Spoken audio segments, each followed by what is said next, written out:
for him. But my guest this morning is Dr. Byron D. Herndon, son of Sidney and Essie Herndon, was born and raised in San Bernardino, California. He was born with a hole in his heart. So he's going to be apropos to the music that I was playing earlier in the theme from the morning. He was born with a hole in his heart, which inspired him to write his book, Heart Condition Vol.1. In the book, Dr. Herndon shares his youth experiences, and it is a true testimony that will inspire all who read it. I need you all to welcome to the Reading Circle microphone, Dr. Byron D. Herndon. Dr. Herndon, good morning. Good morning, sir. Good morning. All right. I was listening to your weather. I'm like, oh, wow, you guys got it just as bad as we got it out here. Oh, yes. It's not actually for where we are at the moment. It's pretty good because the spring is coming. And so we are heading that way. It is. I tell you what, it beats the snow and the rain of what we were getting a month or so ago, a couple of months ago. So that it beats. So I tell you what, listening out, let me tell you how I met Dr. Herndon. I shared with you all the last couple of weeks or so, we were doing this tribute to Joe Clark, the principal of Eastside High School, former principal of Eastside High School. We were doing a tribute to him a couple of weeks ago because it was the 35th anniversary of the screening or the filming of Lean on Me. Around that same time, Dr. Herndon was also doing a tribute or was going to do something, was planning to do something on Joe Clark as well. So he called Eastside High School looking for someone who had some history on Joe Clark and Eastside High School. The librarian wasn't sure, but she got in contact with Marilyn D. Martino, who was retired as a vice principal from Eastside High School, but who was the English language arts teacher there during the time Joe Clark was there. She was in the English language arts department. So Miss D. Martino, very good friend of mine. She was my teacher, and then we wound up being colleagues, and we're still friends, and we see each other on Facebook. She says, why don't you call Marc Medley? He would know. He was there as well. So sure enough, Wanda calls me up, the librarian at Eastside High School. She says, I have this gentleman who's doing research on Joe Clark, and I understand you're an expert. And I said, well, actually, no, I'm not. I did work there. I do know an expert. Her name is Dr. Pinky Miller.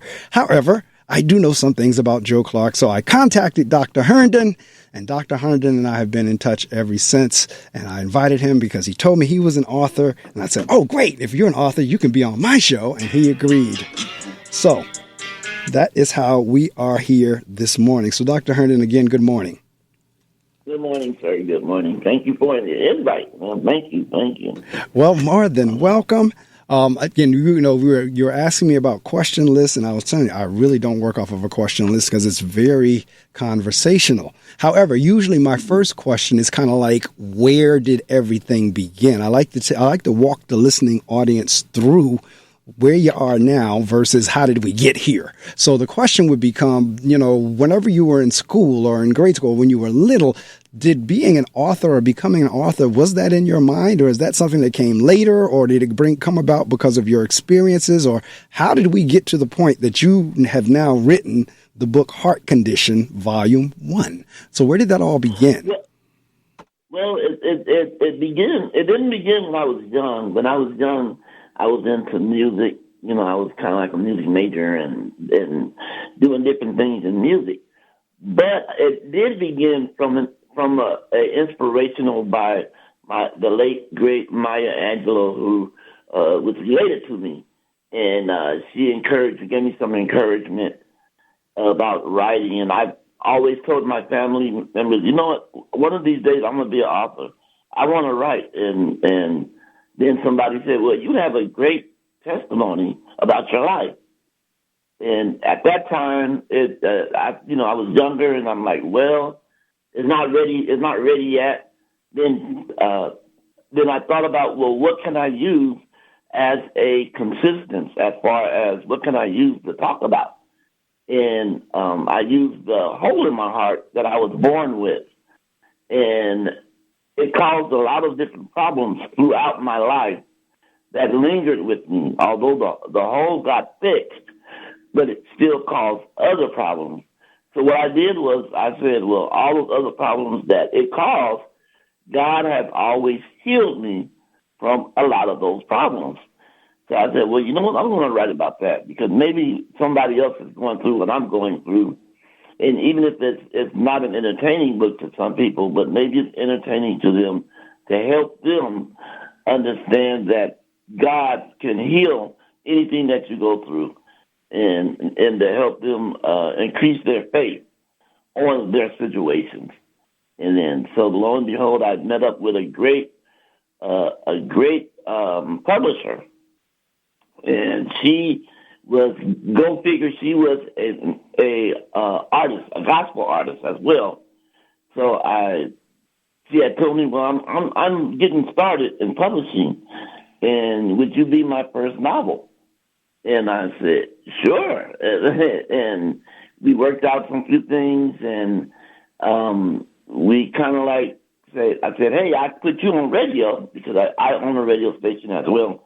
And if you write my novel for me, then we'll work out payment and stuff like that. And lo and behold, she called me every week. We set a schedule to talk about it. And she called me. She researched behind me what I talked about. And there were places that I didn't even know that I went to when I was younger, or I had forgot about it. And then she kind of stumbled up on it by researching the city that I was born in and all that. So I said, well, I'm going to use her, and that's how we developed our relationship as far as publisher and writer. And that's how that came about. That's how Heart Condition came about. So, Dr. Herndon, what does that mean when you say you were born with a hole in your heart? Help folks understand what actually that is, and then some of the complications. Or, you know what, let's talk about first what it is, and then let's talk about how did your parents deal with that? And, how did you find out? How did you know? Let's talk a little bit in that area. Well, my parents, dealt with it. I was born from a family of 8 boys and 3 girls. And I was of course, people like to say the baby, but I say the youngest. So I was the youngest. And the way my parents dealt with it, I was always back and forth at the doctor. There is a name for it. It's in my book. I can't think of what chapter it's in, but there is a name for the heart disease that I had when I was born with it. And it's back then it was common, but now it's even more so common because of how fast it could be repaired. But back when I was growing up and had it, it couldn't be repaired as fast as technology was back then. And it's very common with it's not something that is, I want to say, it's not something that is you can't catch it by touching a person or anything like that. It's just something that your heart, if you have a heart failure problem when you're small, that what it is a valve, one of your valves has a hole in it, and it cannot get if I understand it right, couldn't get the blood pressure through to help my heart pump correctly. And that valve had to be fixed. And at that time, they didn't have all the instruments that we have nowadays. So they literally had to take my heart out of my body, put it on the table, and fix it that way. So wait.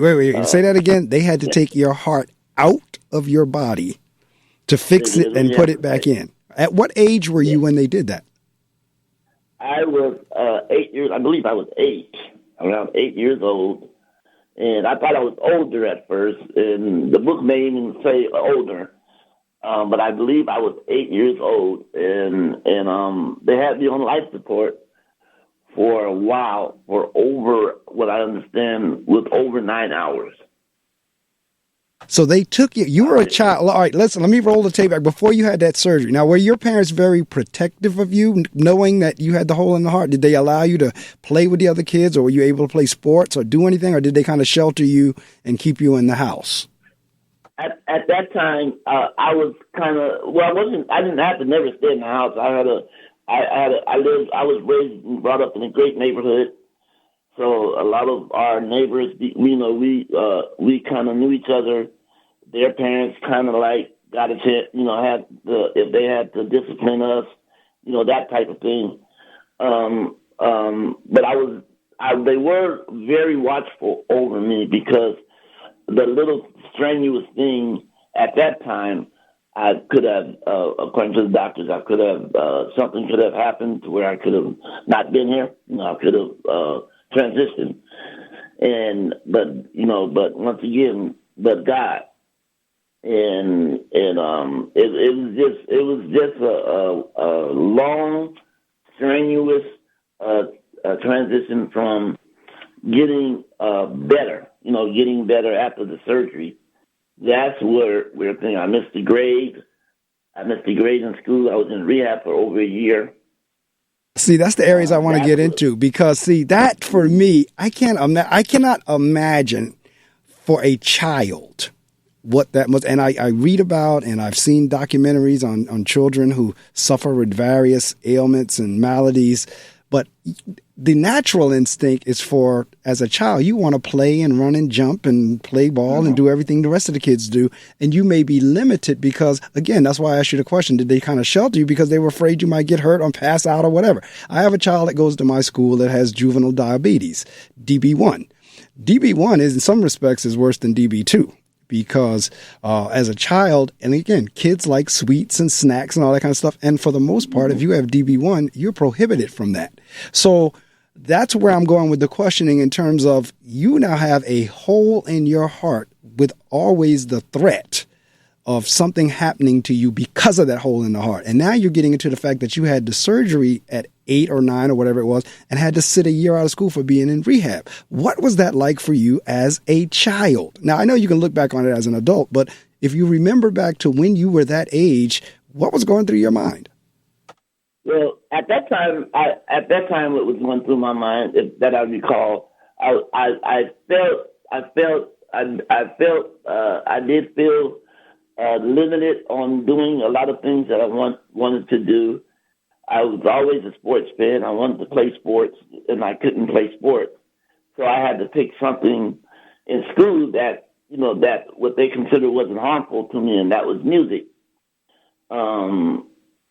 I always wanted to run and jump and different things like that, but I had to be very careful at doing that type of thing because of the hole that was in my heart. And I spent a lot of that time in elementary school and junior high school, I believe, before I had the surgery. And even after I had the surgery, it still took years for it to heal. So with the rehab, going through the rehab, I end up with something that I don't think they put in the book. I end up with almost 30 or 40 stitches going straight down my chest where they cut open my heart. That is, I'm sitting here like just listening to you like, oh my God, because we're going to work our way into the whole faith. Because I heard you say earlier about but God, and I was talking earlier. Matter of fact, the whole theme of the show this morning has been, what God can do in terms of healing, in terms of relationships, in terms of finances, in terms of any type issue we can come up with. Nothing is impossible for God. So that's what we've been talking about. And now, as we talk about this interview, you're a child who was born with a heart. Now, when I put out the promo, somebody emailed me back and said that he was born with a hole in his heart as well. So, like you just said, it seems kind of common, but like I just sit there and I think about like, oh my God, a child that like did you feel different because again, I'm a principal of a school, so I deal with kids that have all kinds of things, and I have a child in the school that has a malady as well, and his mother is like determined to make sure he is not treated or feel any different from any of the other kids, even though he has something, he has a dysfunction that it does make him different, but she's determined like, he's going to be treated like everyone else. So did you feel different or what's going on there? Well, at school I did feel different because, your parents can't be around you 24/7.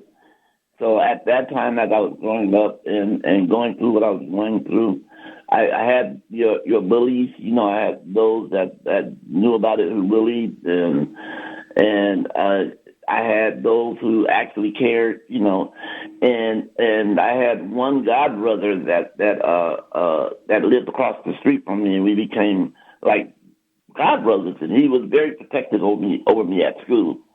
He weighed about 250 pounds, all muscle, and he was on the wrestling team and all the good stuff like that, joined the band and make sure to protect me. And I told my parents, I said, well, one of these days I'm going to have to be able to protect myself. Everybody's not going to be around my life like that all the time.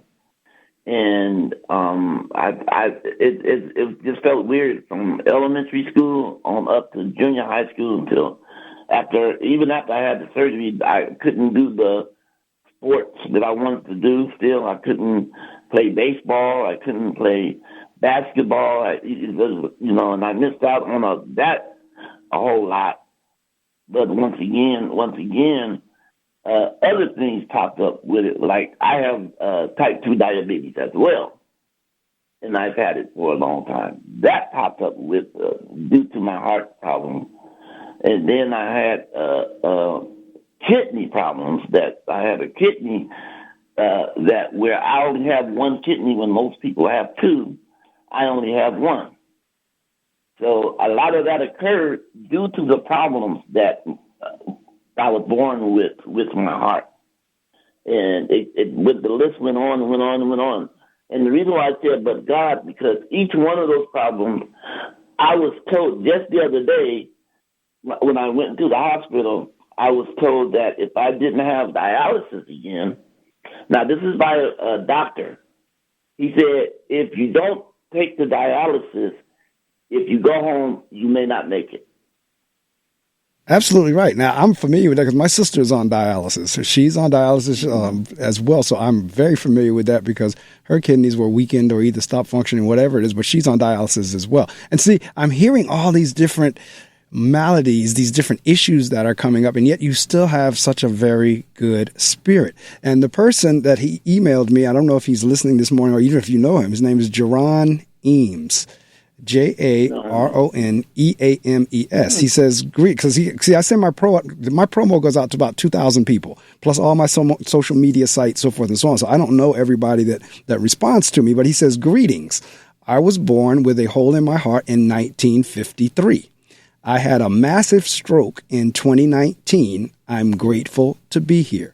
Continued blessings to you, Jaron. All right, so here's someone else who had a whole... Because you know what? This is the thing, Dr. Herndon. Each of us are dealing with our own issues, and we think whatever we're dealing with is the worst. And we also think we're the only ones in the world who is dealing with it. But when you really get down to what everybody is... I don't think anybody would trade what their issue is with anybody else. Because I'm listening to you like... I was born with a hole in my heart. I'm looking at Jaron's email saying he was born with a hole in his heart in 1953 and then had a stroke in 2019. So these are some serious issues, and yet I'm still hearing, he says, continued blessings. I'm grateful to be here. I'm still hearing a grateful spirit. Talk to me a little bit. How do you keep that? Well, once again, I was brought up with godly parents. You know, a lot of people don't have the privilege to be brought up with godly parents. My parents were very well versed and active in the church. My mother was a district missionary. My dad was a head deacon. And so they raised, you're raising 8 boys and 3 girls. And we all got drugged to church, raised in church. And our spiritual life, we had to come. Now, I came to Christ when I was at the time that I was going in the hospital to get the surgery. And I told my mom was worried and my dad was worried, and I seen it in their face as I was getting the anesthesia. A lot of the stuff I couldn't put in the book, but I seen it in their faces. And I told my mom, I said, Mom, you know what? Don't worry. I'm going to come out of this because God's going to bring me out. Now, like I said, I'm 8 or 9 years old. And I told my mom, don't worry. I'm gonna wake up and I'm going to be all right. And that's how strong my faith is as far as with God, with God. And like the young man or men said, after having those experiences and you have other experiences that goes with them, you become very grateful that God keeps you alive. Because we got to remember, there are so many times when tomorrow's not promised to anybody. Correct. You're absolutely right. As a matter of fact, I'm just looking here. Chapter 1 is titled, I Shall Live and Not Die.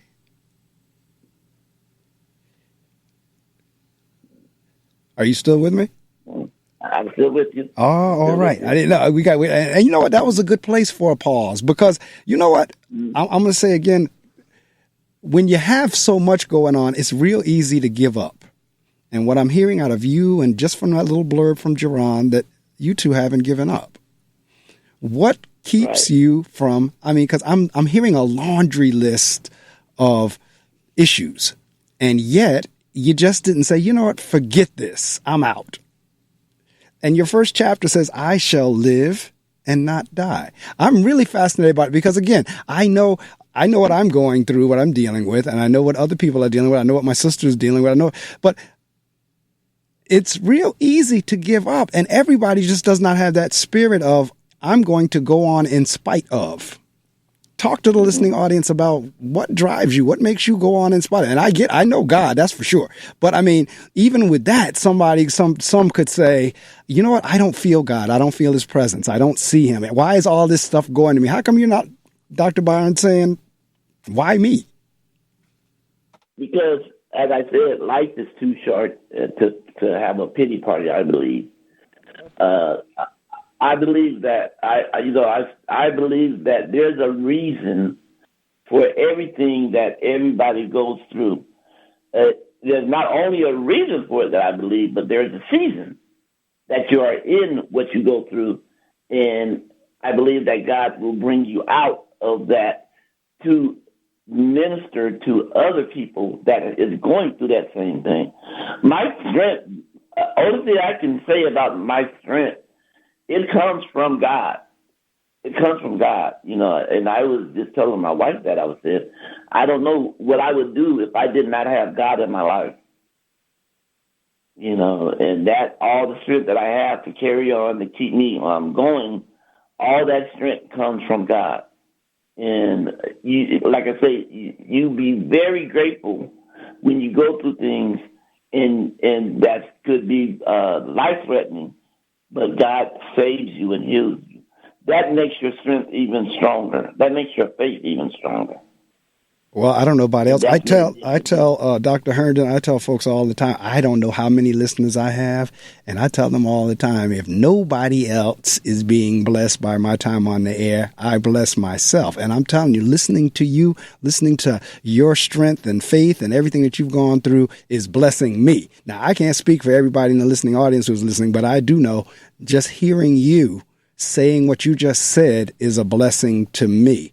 And I agree with you in terms of where we are in 2024 with everything that's going on politically, with everything that's going on in the world with wars and this, that, and the other. I really don't know how people make it without God. For those who just have no clue of God, or those who are I'm not judging what their belief is, but for me personally, I don't know how anyone makes it in this day and time without God. One of the things I like to tell people, because I am a pastor as well, and one of the things I like to tell people is, especially those youngsters that don't have a direction where they want to go in their life as far as with their salvation. I tell them, I said, salvation is offered to you as a gift. Why put off something that you can get free today when you may not be able to get it tomorrow? And I always relay that message, because people don't understand. If you don't have a belief that God can heal you, then where are you getting healed from? If God's not healing you, where are you getting healed from? I couldn't agree with you more. I mean, like I said, me personally, because see, again, as long as I've been a child and understood and everything, I've been a Christian as well. I mean, not for nothing. My mother carried me in her womb in the very church that I am still a part of. I've been literally a part of this church for 61 years now, because when my mother was expecting me, that's where she was going to church, and I've remained there the entire time. So I totally understand what you're getting. That's why, for me, I get a little flummoxed with somebody that has absolutely no clue. And like you said, the gift of salvation in and of itself is free. Now, you still have to work it once, you become saved. You still have to work, and we're not even saved by our works. But you still got to do your part. It's not just on God. We have our part to play as well.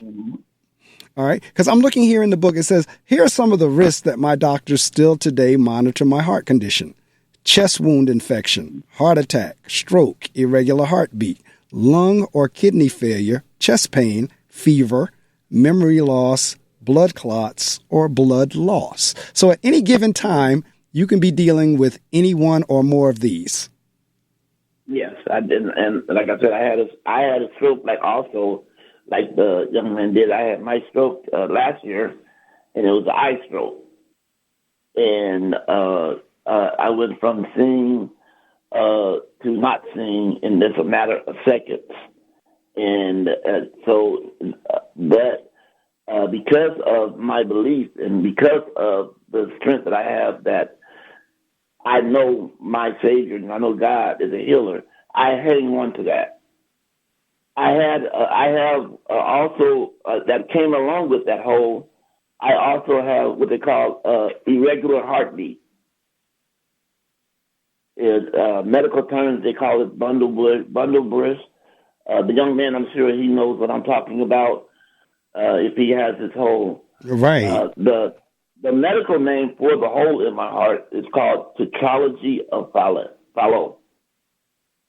That's the medical name for what it's called. And I just call it hole in the heart because that's the layman's term right. that I've gotten from the doctors. Exactly. Yeah, they wouldn't know that. They wouldn't know the medical name because I wouldn't have known it either. Right, but hole in the heart. So, yeah, absolutely. We can picture that. There's a hole in your heart. So I tell you what, I'm looking at chapter 9, continuation. As I sat back and reminisced about all the health challenges that I had as a youngster, I can honestly say I would not take anything away from my journey. That's what I was saying earlier about trading one problem for another. If I trade my issue for your issue, no. I can honestly say I would not take anything from my journey, meaning I would not change anything that I have encountered, as this was God's ordained purpose for my life. You see, this road that I have traveled was never designed to be smooth, for God would take the roughness and make it bearable for me to sustain. Although there were times when it seems unsustainable, God was with me the whole time. And I see you have a series of questions here. What if I had asked God to remove this illness? What if I had asked God to remove this sickness? What if I had asked God to remove this pain? What if I had asked God to remove this hurt? What if I had asked God to remove this trial? What if I had asked God to remove this tribulation? What if I had asked God to remove this test? What if I had asked God to remove this heart condition? What would God have said? What would God have done?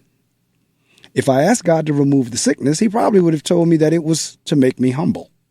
If I asked God to remove the illness, he would perhaps tell me it was to make me meek.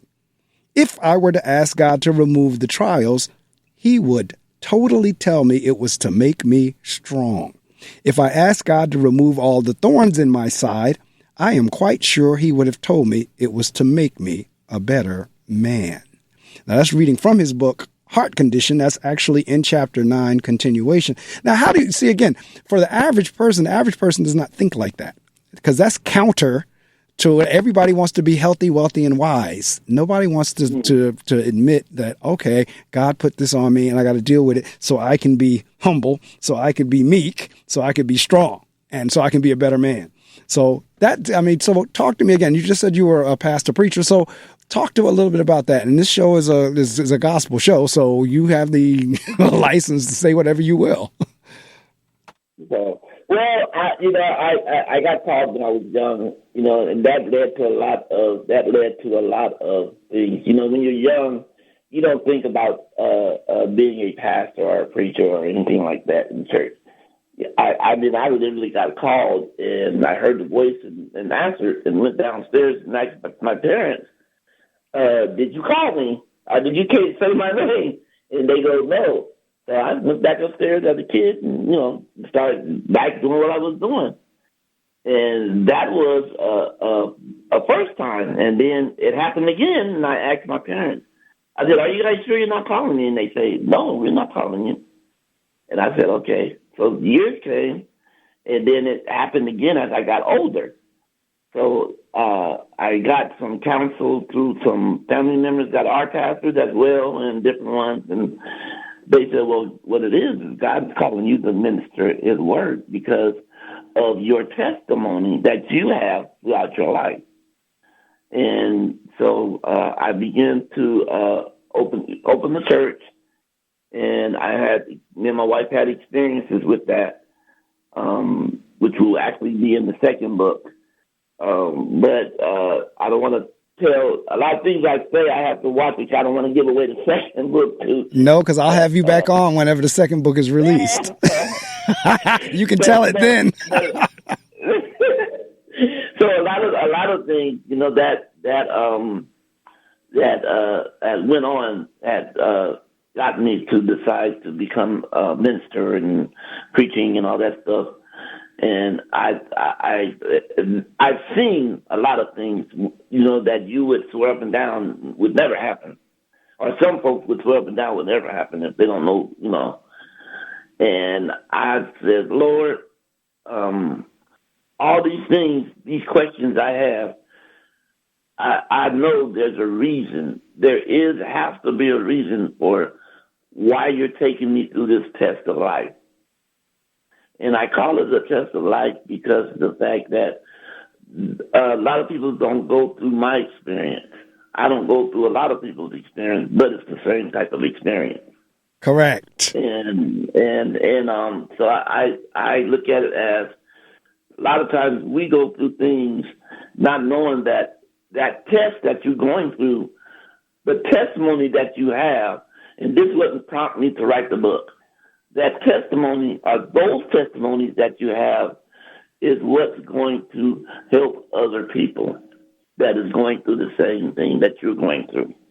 There you go. Because see, again, as you know and I know, the enemy, Satan, devil, Lucifer, whatever you want to call him or her, wants us to believe we're the only ones on the face of the planet that's going through it. And once that happens, that's when people start falling into depressions. That's when people start falling into giving up. That's when folks start falling into the thoughts of suicide because they think, well, nobody else in the world is going through this. I'm the only one. The truth of the matter is, for whatever any of us are going through, there are other people on the planet who are going through the same thing. So it really doesn't matter if it's divorce, if it's death, if it's illness, if it's financial problems, if it's bankruptcy, if it's whatever. We're not the only ones going through it. And like you just said, when you have the opportunity to share your testimony, now somebody else can say, oh, wait a minute, I'm not the only one going through it. And if that can happen for Byron, that can happen for me. So now that's where the hope and everything, because, there's that cute little phrase that says there is no testimony without the test. Matter of fact, in the word testimony is the word test. The first four letters in testimony is test. So you're absolutely, but you know what? It is really hard to look at it that way, that sometimes we're being put through what we put through so someone else can feel better. Because at the end of the day, when you share your story, like I know there's somebody listening right now that's listening to this story that in their mind, what ought to be coming across is, my God, if that man can go through all that since childhood, then I ought to be able to deal with whatever I'm going through right now. Or it also gives an opportunity for somebody to see just how blessed they really are, regardless of what they're going through. Because what your issue may not be my issue. But like I said earlier, it's not like I'm going through it. I may be going through a divorce. I may be going through bankruptcy. I may be going through job change or career change or trying to find a career, period. That still, even your story is enough to say, well, if God can do that for Dr. Herndon, then God will help me find that job. God will help me get through this breakup. God will help me get my money back. God will help. But again, that's not to say that we just going to sit there and it's going to happen like magic. We're going to have to do our part. But at least listening to somebody like a story like yours or reading your book, it will give us encouragement and hope to say, well, if God can do that for Dr. Herndon, God can do that for me. Mm-hmm. The other part I wanted to put on that as well is that Jesus went through more. Correct. No matter all the things that we go through, it doesn't measure up to what Jesus went through for you or for me. You know what? That is absolutely spot on. And that is a different perspective to even now making what we're going through relative. In other words, like you said, when you compare whatever we're going through to what Jesus went through, it doesn't match up. But one of the things my pastors say all the time is if your problem is not bigger than a dead Jesus, then you don't, I mean, it is what it is. Because if God can raise Jesus, then God can deal with whatever issue you're dealing with.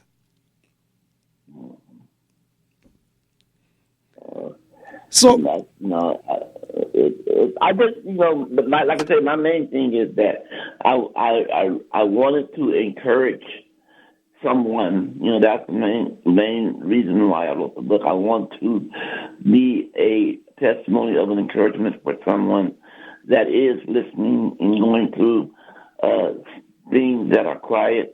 I want to also encourage someone, if you do have a testimony and you're a quiet type, you need to tell your testimony, because there's going to come a time where you're not going to be able to tell your testimony who could have blessed that neighbor or blessed that other relative that you didn't know.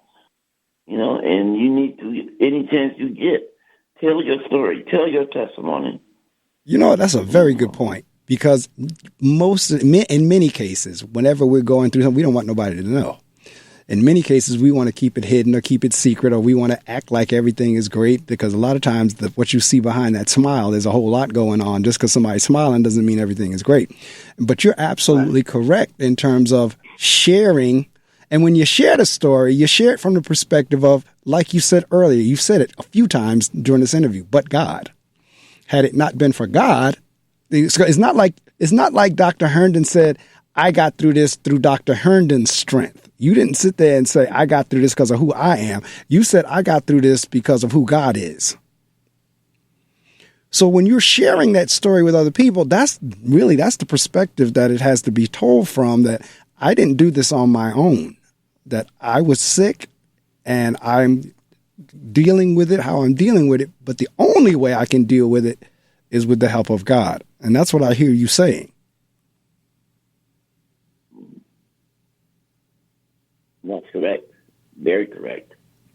And it never changed. I'll take that away to my grave. And I want to encourage everybody else to look. If you don't know who God is, I don't want to turn this into a church program. Really. Yeah, you can, because it is a church program. These 3 hours on Saturday morning, that's exactly what it turns into.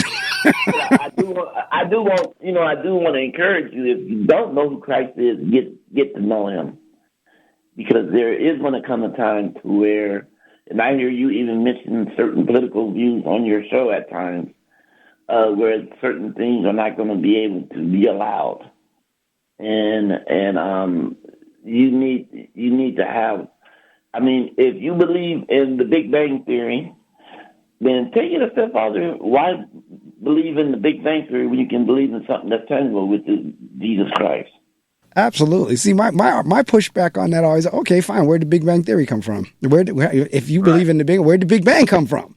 And you just keep going back and back. Like everything had to start from something, with the exception of God, who was always there. So even if you're into the Big Bang, well, what caused it? There was something already in existence for the Big Bang to occur. Mm-hmm. Mm-hmm. So even if I get the scientific view, I get all this, but something had to already be in place in order for that to occur. So you're absolutely right. Again, 100%. And again, I am encouraged by this. Have you ever had somebody that read your book and came back and said, oh my God, Dr. Herndon, thank you so much, because you know what, after reading your story, I feel like I can run on a little bit longer? Well, here's the crazy thing. When I first when I first got it out, I was selling it. You know how you sell tapes to the back of your car, right? So when I first got it out, I would order a bunch of the books, and some I would give away for free, some I would sell to help, cover the ministry, and doctors would buy it. I remember you sharing that with me because they look at the title and they see the cover on the book, and I could see where they thought it was probably something medical. And I could not figure that. I couldn't figure it out. And nurses would buy it. Physical therapists that I've had would buy it. And they would come back and tell me, you know what? I thought it was going to be something else, but I really enjoyed your testimony. I really enjoyed what you had put in this book. Because either my mother, one would say my mother had the same type of problem, or my dad had the same type of problem, that type of thing I would get. And they would tell me that it encouraged them. And I put it out for just anybody. I just didn't put it out just for the medical thing, but I put it out for anybody to get blessed behind it. And see, I find that interesting because now what's beginning to happen more and more is many in the medical field are saved, or either they've become believers as well. But there are still a lot in the medical that just think religion is poo-poo and, that's a bunch of hocus pocus. Like if it's not science, then I don't believe it. But there are many doctors and nurses, so forth and so on, who don't have that view. They have the view of, no, there is something out there beyond us. There are those who are believers. And so that would make sense to me. And at the same time, I'm happy to hear that, those in the scientific realm, those doctors and nurses would read that and say, that's good. I loved your testimony. Because again, it really is about, I know we're at my church, like we're constantly drumming and the mantra is making life better for others. When it's all said and done, we are put here not just to be blessed, but to be a blessing to someone else. Yes. And so reading your book, even though you went through all that and it could feel like there's no way in the world I could feel like this is a blessing. But at the same time, what was a struggle for you and a challenge for you ultimately winds up being a blessing for somebody else. Mm-hmm. And that's the hope. Yeah, exactly. That's my hope. That's exactly right. That's the hope. You're right. That's exactly right. Say that's the hope. That's right. Yeah. And even with your sister, you said your sister that was on dialysis? Yes, she's on dialysis, yes. I want to encourage her. I don't know how often she listens to your show, but I want to encourage her to, and I tell a lot of people this, I had one of my brothers, when I was going through my dialysis, I went through it for 8 months. And one of my brothers would text me a healing scripture daily. And it met with non-stop consistency daily. 8 months later, the doctors came in and then looked at me and said, Mr. Herndon, your numbers have been good enough for us to take you out of that chair. Wow. And they did it. They did it in the middle of a dialysis session. So they told the nurse to unplug me. He's done with the dialysis for now. And they even gave me a fistula, which they never used. I'm so grateful that I never had to use that fistula. And I want to encourage your sister to just read healing scriptures. Anyone that you can send her, Mark, or that she can find right in the Word, have her go over healing scriptures and believe that God can give her a kidney or take her or heal her kidney. I don't know what her function is. I don't know if she's functioning on 2 kidneys and just need one, but if she, God can heal that kidney if she's functioning on 2. He can heal them. And I am a big believer in the power of words. Like words have power. I am a big believer in that. Matter of fact, in the beginning was the Word. Okay, so what you just said is so. But this goes back to like when you heard me laughing about when you said that's the hope, because you have a lot of people that when you tell something like that to, they look at you like that ain't gonna work. And as soon as they've said that, they've killed it right there. Compared with all right, you know what? Let me try that. And let me totally believe in it. Let me read those scriptures every day. Let me pray those. And see what the results will be compared with right off the bat saying, that's a bunch of hooey. I'm not going to read no scripture every day. Somebody send me a text every day. Okay, whatever. So, but I'm in line with you. That's my line of thinking, that, you know what? I'm going to listen to prayers. I'm going to read scriptures. I'm going to text scriptures. I'm going to this, that, and the other. And oddly enough, or strangely enough, I found it to work for me. I can't speak for everyone, but I can say it has worked for me. That's not saying my life is perfect. That's not saying I don't have issues as well. But I do know my life is not where some folks who scoff at suggestions like that. So I'm totally 100% in agreement, and I'm not surprised by what you just said. My aunt, she's listening right now. In 2000, she was in a horrific accident in Texas. She was on a horse and buggy, and the horse got spooked and ran wild. The driver could not control the horse anymore, and the horse was going at like 70, 80, 90, 100 miles an hour, what have you. Turned the corner and slammed the buggy into the side of a wall. Her head took the shot into the side of the wall. Her head and her side of her body that the cart slammed into took that impact. And she was in the hospital. And at that point, once we all heard what happened, we were calling people around the world to pray, because she was very popular, had a lot of friends all over the country, all over the world. We called as many as we could and say, please pray for her, because this is what has happened. Sure enough, everybody went up in prayer, Dr. Herndon, and exactly what you just said, the example you just gave about your dialysis is what happened with her. She came back to life, and the doctor said, we don't know why she's still here. Now, this is what the doctors were saying. The doctors were like, we don't understand this, because an accident like that, injuries like that, she's not supposed to be here. And when the doctor said that, we all said, we do. we don't understand why she's still here. And we all was like, we do.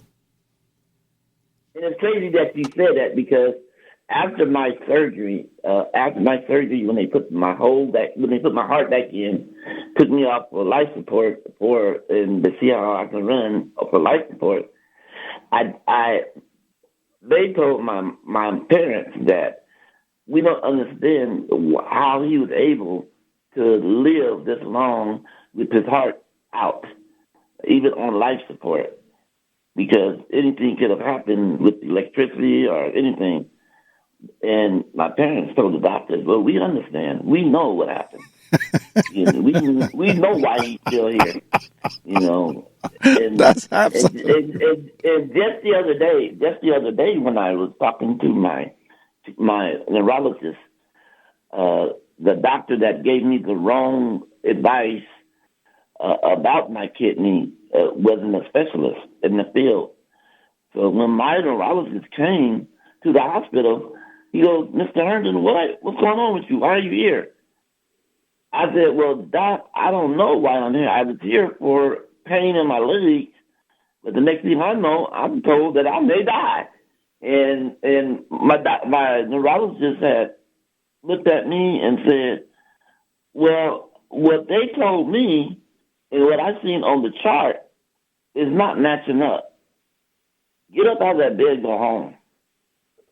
Wow. He said, I don't see me signing you up for dialysis anytime soon right now. So, of course, I had to go through the hospital procedures again, and the next day I was back at home, praising God, as always. But see, this goes back again to the power of prayer.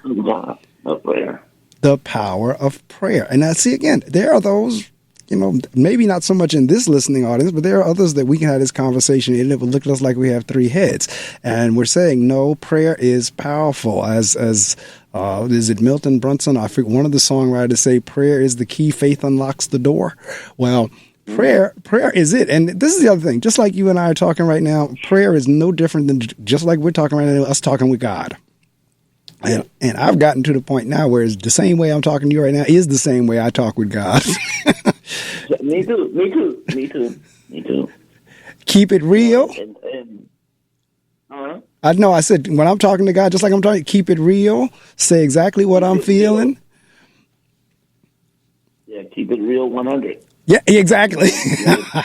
And now here's the good news about what happened to me the other day. So with my neurologist before he left, I told him, I said, well, Doc, I don't know what your belief is and part of your faith and stuff. I don't know who you believe in. And I said, but I believe in prayer and I believe in God. I believe that God, with prayer from the others and myself, healed my kidney. He goes, Mr. Herndon, he says, one thing I do every day is I wake up and pray. See, that God gives me the strength to make correct decisions, to tell people about their kidney. And I pray that prayer every day. So if you praying prayers, then that means his way is telling me that he believes in God. Correct. And I said, well, I'm glad that you are a believer. He said I couldn't make it myself doing what I do if I didn't believe in God. That's absolutely right. I mean, you don't get much better than that. And when you get somebody in the medical field that's saying, before I do what I do for the day, I pray. You don't get too much of a better combination than that. Because like I said, you have those that, hey, it's science only. If I can't prove it with science, I don't know. Because, I've been doing a lot of reading on the afterlife experience, where people who've had near-death experiences, who have been out and actually came back to life, and they've been sharing what their experience was. And there are now more and more doctors are beginning to believe in, wait, when we leave, it's not just the body, there's something more that goes on. So more and more are beginning to believe this theory. But then there are those who only believe in the science. So if you have a doctor that's saying, in the morning when I get up, I'm praying for whatever decision I make about somebody else's kidney, you don't get no better than that.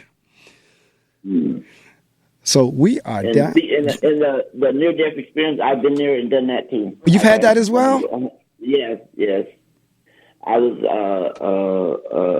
was laying down on the couch, and my brother-in-law, bless his heart, former baseball player, National League baseball player, my sister's brother, was playing at a game. He was at a game playing. They were playing against the Dodgers, and I fell asleep. And my body, my spirit, went out of my body. I seen it lingering. I seen my body actually laying on the couch. Right.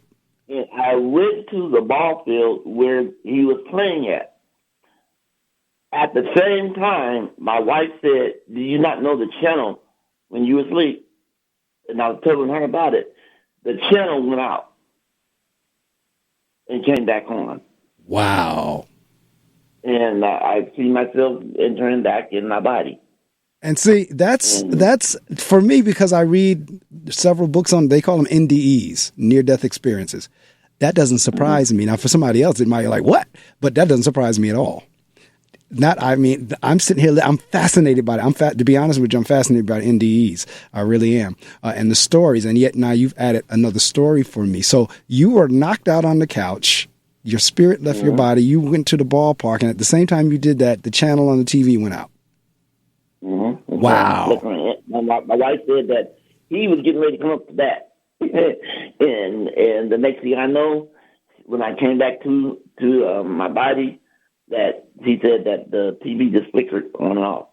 Wow. On that was the only channel. They even came on and said, interrupt this program or whatever, and then it went back.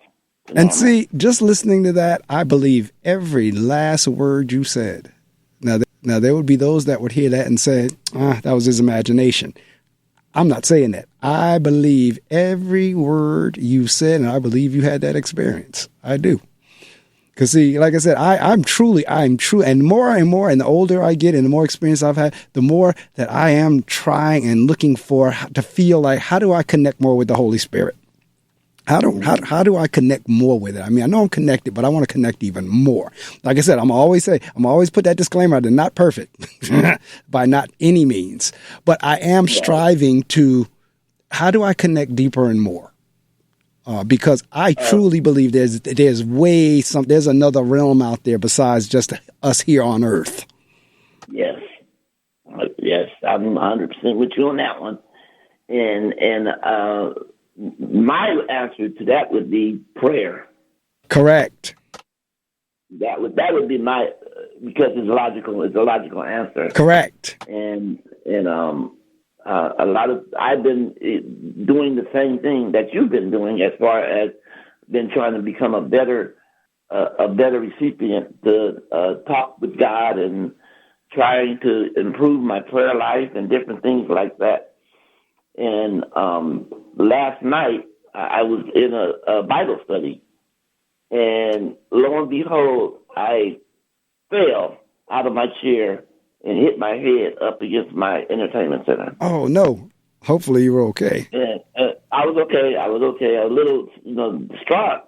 But once again, that shows that once I started building my prayer, and I want to let people know as well, when you go through tests and trials for God, the devil you have an adversary with the devil. Correct. And he do not like that at all. Correct. Especially matter of fact, you can literally expect something for it to happen that he may cause, but you got to stay strong. You got to. Correct. He said, God will fight our battles. We don't have to worry about none of those type of battles, because God fights our battles for us. So when you have that and you're trying to build a better prayer life, the devil don't want you to go to heaven. That's correct. That is correct. Down there with him. So build a good prayer life, build a good church life somewhere. Even if you have to go online, a lot of people can't get out. Right. So find a good ministry online that you can go to and support that ministry. Support. The main thing is prayer. I tease my pastor all the time, and I tell him that, MC Hammer wrote a song that says, we got to pray just to make it through the day. I know that's right. That's one of the truest things I heard, And you know what? Before the shows, or whenever I go back to the gospel music, I'm gonna find that song. I'm gonna get it in before I leave this morning. Well, I believe he became a preacher too. Didn't he become a pastor? And so I tell you what, I'm gonna find that before my time is up. And so I tell you what, our time has come to an end. But this is what I do, Dr. Herndon. I shut the mic off for 2 to 3 minutes or so, and you get an opportunity to promote. So you can tell folks where your book is available, if you're doing any book signings, where they can get in touch with you, your website, your radio show, your podcast, everything that you do, you have the opportunity to promote. The only thing you can't say is the cost. That's the only thing you cannot say on the air is the dollar amount. But anything short of that, if you want to shout out your wife, you want to shout out your grandson, you want to let folks know your website, all those type of things, I'm going to shut the mic off, and this is your opportunity, and then we're done. And I'm going to find that We Got to Pray Just to Make It Today song. I'm going to find it. So I'm going to shut the mic off, and it's yours to promote. Well, thank you once again. I want to thank you, Mark, for having me on your show. I appreciate it. One of the things I did hear you say that I forgot to ask you while you were on there: are you a songwriter? I actually, not lyrics, but I do have 2 music CDs out because I'm a musician as well. I've been playing piano since I was 8. And I took music lessons. I'm gonna have you on my show. Man. All right, that'll work. But so I do have two. I'm also a keyboard player. Oh, okay. Organist and keyboard player. So yeah, I have two instrumental jazz CDs out. One went out in 2011. One went out in 2013. So yes, you're right. You're correct. Send me those songs. Okay, we'll do. I do want to encourage people to get Heart Condition. It's out on Kindle and it's out on paperback. It's a very good book. I encourage you to, when you finish with it, to pay it forward to your next person. You give it to your next relative. You can find our website. We have our radio station is on gospelhoperadio.org, and that's www.gospelhoperadio.org. once you go there, you'll see my books, and if there's a link there's a link there that takes you to my personal website as well, and it's called the Dr. Byron D. Herndon. The Dr. Huh? Oh, I'm sorry. My wife corrected me. She said Hope Gospel Radio. So it's hopegospelradio.org. But once you go there, you'll see my website called the Dr. Byron D. Herndon Radio Show.org as well. And you can catch up on all my interviews, all my radio shows. If you like great gospel music and great interviews, as Mark is doing, you can catch it on there as well. My main thing is I want to encourage everyone, and I'll end it with this. I want to encourage everyone, if you don't mind, Mark, if there's a person that don't have Christ in their life right now, I want to encourage you to think about receiving Christ in your life, because you can't go wrong. You can't go wrong. The only thing that can happen is you can go right. Your sister, Mark, I'll be praying for your sister that God will heal her kidney, as if he can do it for me, he can do it for her. So I'll be praying for that. But I want everybody to check out our website as well.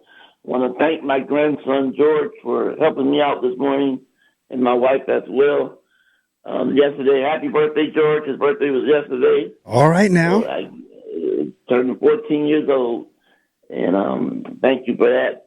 And that's it. That's it. If you're not in a church, home somewhere, get into a church, join a church online or somewhere that you can go to get the word. Because I tell everybody the word is what's going to sustain you. I know that's right. And you know what? I did find Pray by MC Hammer. and I'm going to get within the 8 o'clock. I don't know if you're going to still be listening or not, but within this hour, I'm going to put on MC Hammer Pray. Yeah, that'd be interesting to hear that song again. Well, I tell you what, I'm going to put it on. You stay tuned in on GoBrave.org or however you're catching me, and you're going to hear it. All right? Okay. All right, Dr. Herndon, I had a blast talking with you this morning, and I will be in touch. I'm going to send you the links, the YouTube link, as well as the MP3 link, and you can share them however you'd like to. You can put it on your network.